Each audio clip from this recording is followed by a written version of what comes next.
Each morning when I start the day, well, it always starts with a cup of coffee.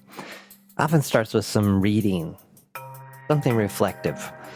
And this morning I was reading Time Warrior by Steve Chandler. Subtitle is How to Defeat Procrastination, People-Pleasing, Self-Doubt, Overcommitment, Broken Promises, and Chaos.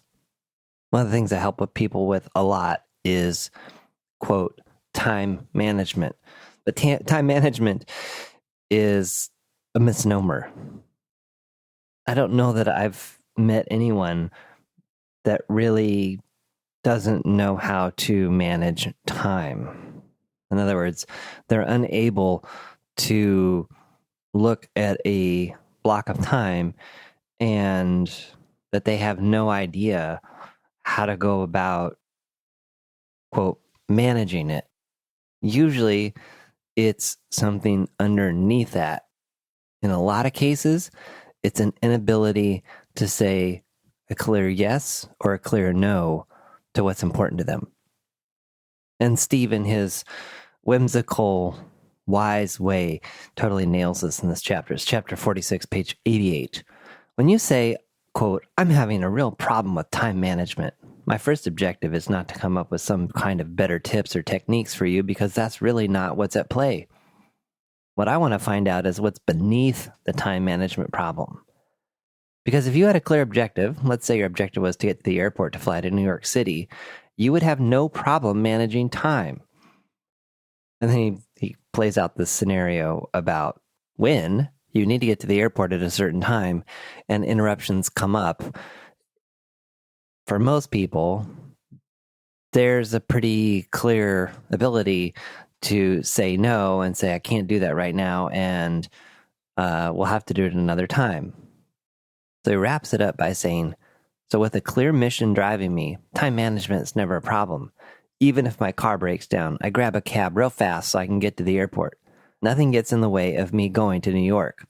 Now, what if I could live each day that way? I truly would not have any time management problems ever, because I would be so on purpose and so focused that I'd always know when to say no and when to say yes. The problem becomes when someone gets up in the morning, gets out of bed, and sleepily walks into the never-ending demands of their day with no sense of purpose or mission. There's no New York that day. These people have nothing that they're up to and no primary goal. So when someone pokes their head in the office and says, you got a minute? The answer is always yes. Why would you say no? That wouldn't be very pleasing. So I say yes to that, like I say yes to everyone. I open every email. I take every call. Pretty soon I'm falling behind with what I know I have to do. And then I believe at the end of the day that I have a time management problem when I don't. I have a mission problem. Soon I'll go around telling people I have more to do than I have time to do it in, even though that's not really true. The truth is I have no direction. So something to think about here is, what is your mission? What's your overarching purpose? Let's say in a work, in a business context. And what does your schedule and calendar look like? Is it contained wall to wall with meetings that you have accepted because you want to, quote, stay informed and stay in the loop and not be left out? Or are they meetings that you have consciously said yes to? I want to be at that meeting. I want to impact the direction that we're going. And more importantly, I want to contribute. And are you doing these meetings because you're supposed to or you have to? I believe we all have a choice. I've seen this in working with managers, the notion that you're supposed to have one-on-ones with all your people. Now, I think one-on-ones are crucial to supporting the people that work for you. Don't get me wrong there. What I have seen, though, is that a manager that is completely overwhelmed, maybe they have too many direct reports, and I think that's totally possible. So maybe you're a manager with too many direct reports, and because being a good manager means having one-on-ones with everyone, you schedule a one-on-one with every single person for the same amount of time.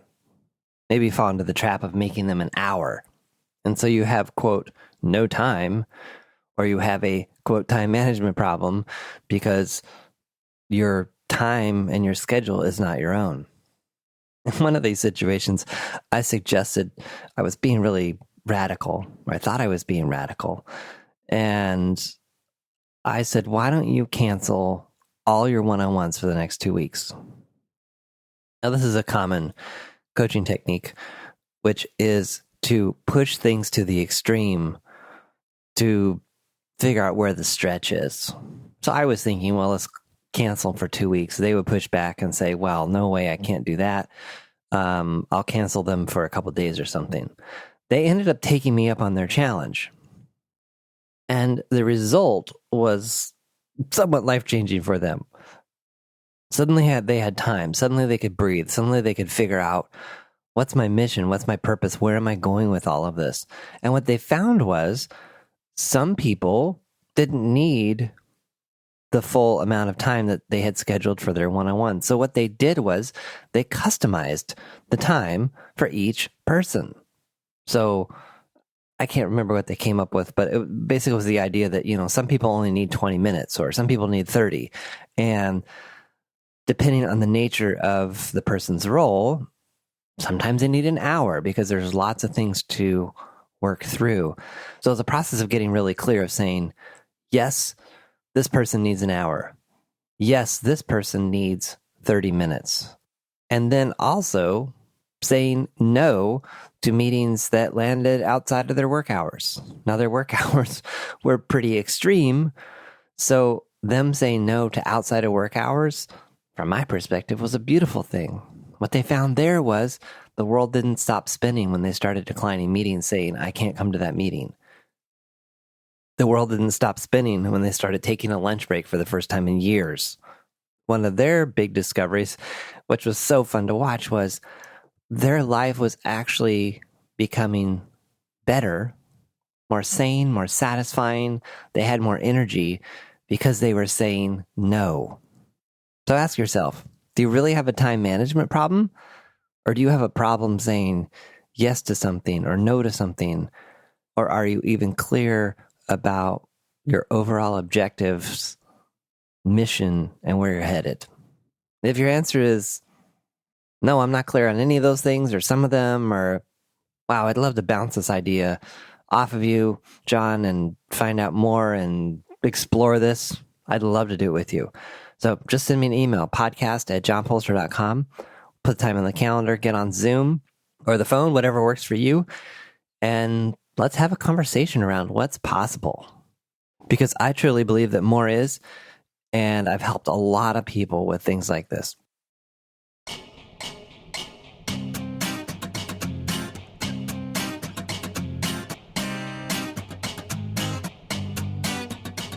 Thanks for listening to The John Polster Show. Notes, links, and all that other good stuff for this episode are at johnpolster.com/podcast. Send your questions, ideas, or a simple hello to podcast@johnpolster.com. Want to stay up to date on new episodes and receive notifications of upcoming events? Register your email address at johnpolster.com/updates.